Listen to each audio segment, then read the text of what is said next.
Hey guys, it's Mia and I'm back with another video for you guys. So I'm super excited because I have not did like a video longer than 15 seconds for you guys in like a year, I think.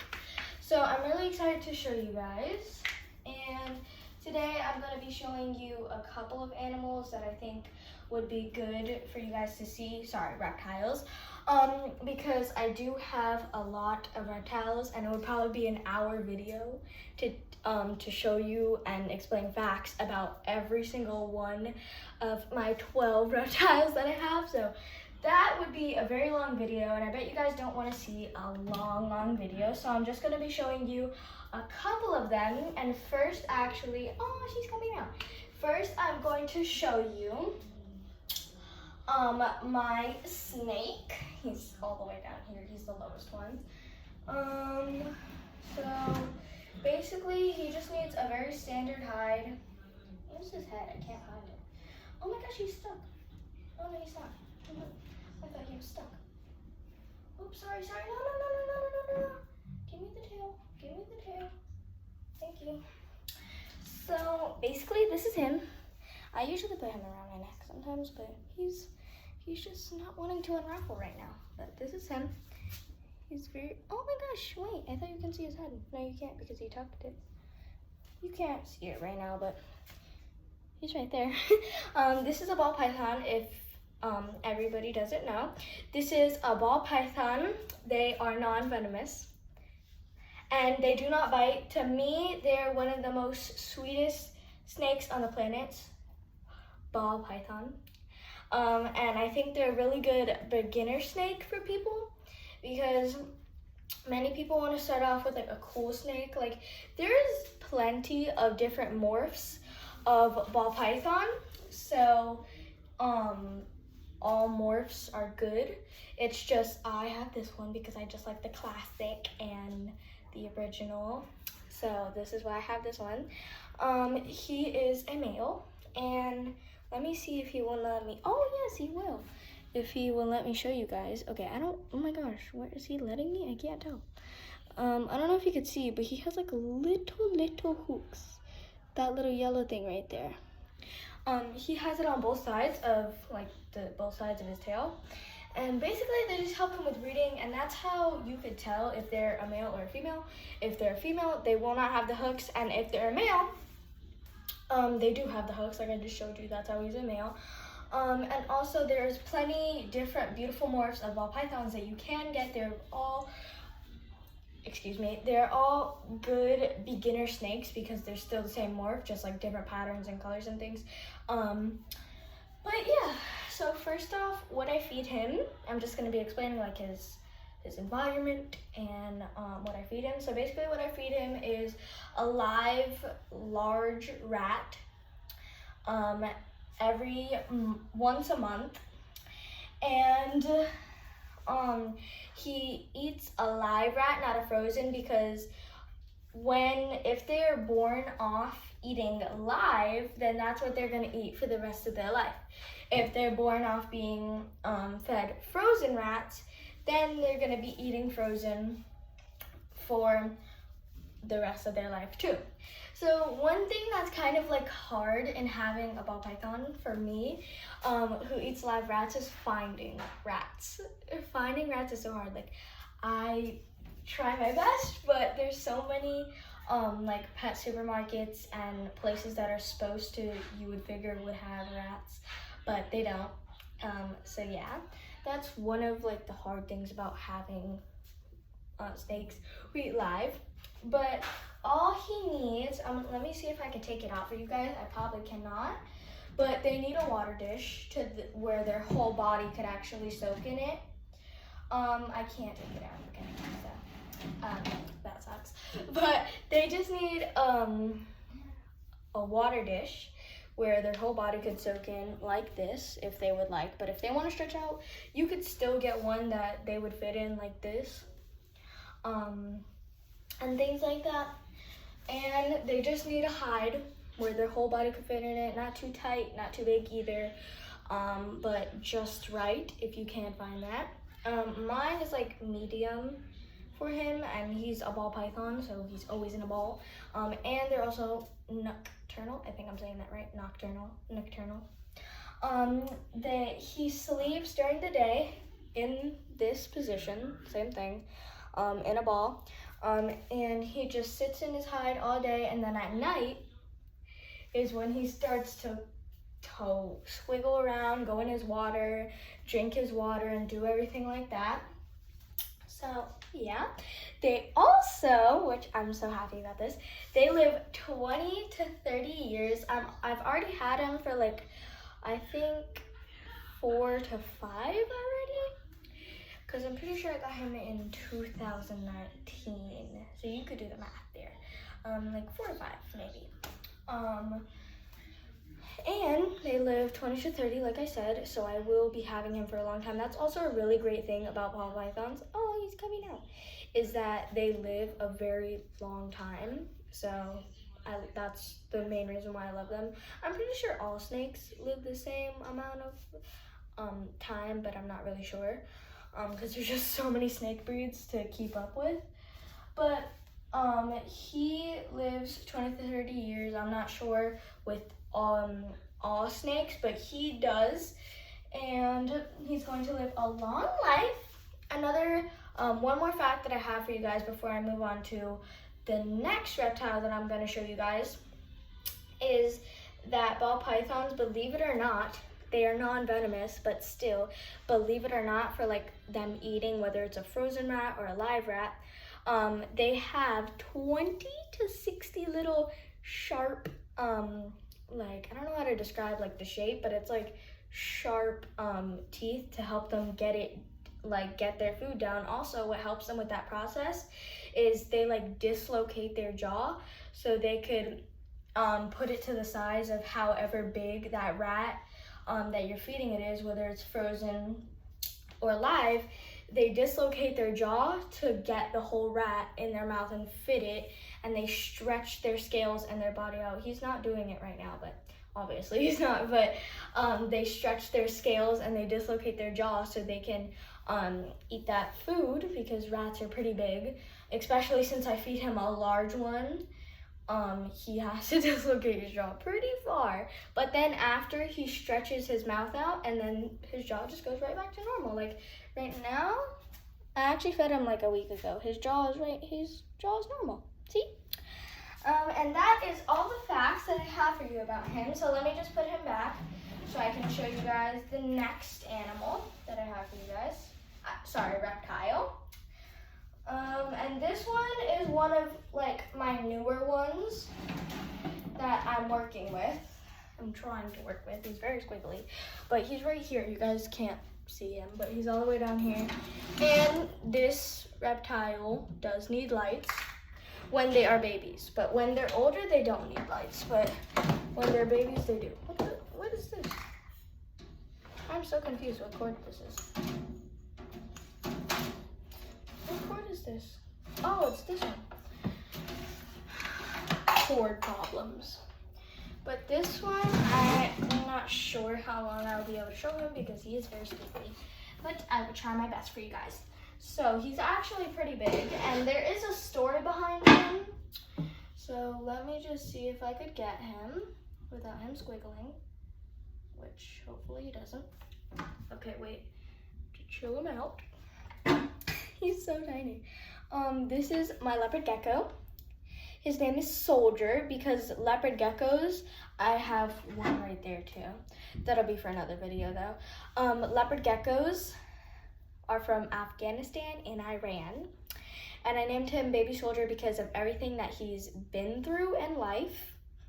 And also because in Afghanistan or Iran, I'm pretty sure, is where like the biggest wars were fought and stuff. So that's why I also named him Baby Soldier. I want to make sure you guys could see him. And also, let me see if I could show you without him getting spooked. But if you guys have ever seen a leopard gecko, you could tell that this is not what a leopard gecko's tail is supposed to look like, let alone a baby leopard gecko. So basically his tail fell off. I'm not so sure why, but when it did fall off, the people that we bought him from, they had to give him anti-inflammatories to slow down like the inflammation and stuff, and antibiotics because he was malnourished and he wasn't getting the proper resources and nutrients, so they had to give him antibiotics and anti-inflammatories to deal with that. But since he's been with me, his tail has actually grown a lot. Like, this was not here, it was like up to here, and that was it. But this has all grown by me just feeding him crickets and just feeding him every week like 3 or 2 crickets. And he used to only be able to eat the small crickets, but now he could eat 3 large crickets. But if I didn't stop him, he could probably eat way more than that. But yeah, this is him. He's so cute. I don't know if you guys could tell, but oh yes, thank you for helping me. He has blue on the top of his head, if you guys can tell. He's staring at you, he's giving you the side eye.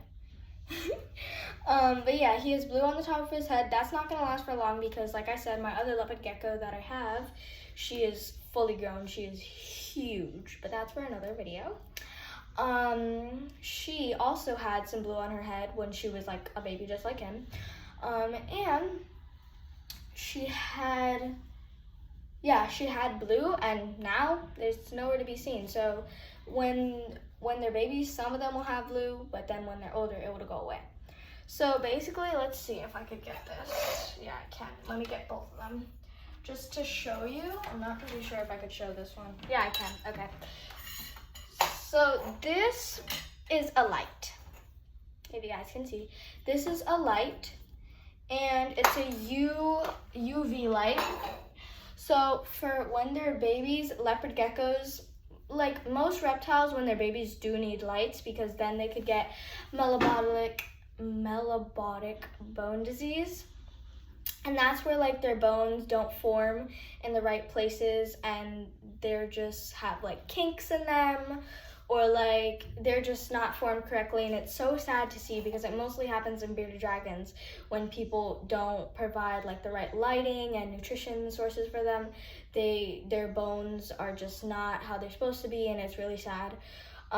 So when most reptiles are little, like snakes, leopard geckos, crested geckos, and things like that, they need lighting.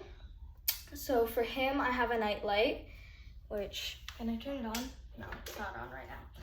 But let me show you this one. This one is his daylight, and it just goes over his tank. Sorry if that blinded you. Kind of blinded me for a sec. But this is his daylight, and his night light is the same thing, kind of just a red light, and I keep it on. Also, I have a thermometer for him because it can't go over 75 unless you have a basking spot and just a spot where they can chill if they want. A basking spot for him, his basking spot is 85, but in his non-basking spot, it is 75. So that is what your leopard gecko's cage is supposed to be when you have a basking side and a normal side. The basking side has to be 85 because then it wouldn't be a basking side, if you get what I'm saying. But yeah, this is the little guy. He's so cute. I love him. And he's telling you to like and subscribe and comment. So yes, I have one more that I will be showing you today. Because why not? Because I wanted to like inform you on my animals, because I am growing my reptile collection a lot. So yeah, the last one that I wanted to, oh, you pushed his hide.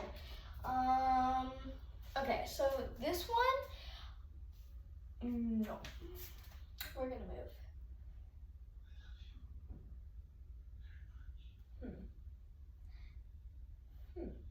I think I'm gonna show you one that's more common. Like all of these reptiles that I've been showing so far are really common. So let me show you this one. Come here, babies. She always comes when I call her.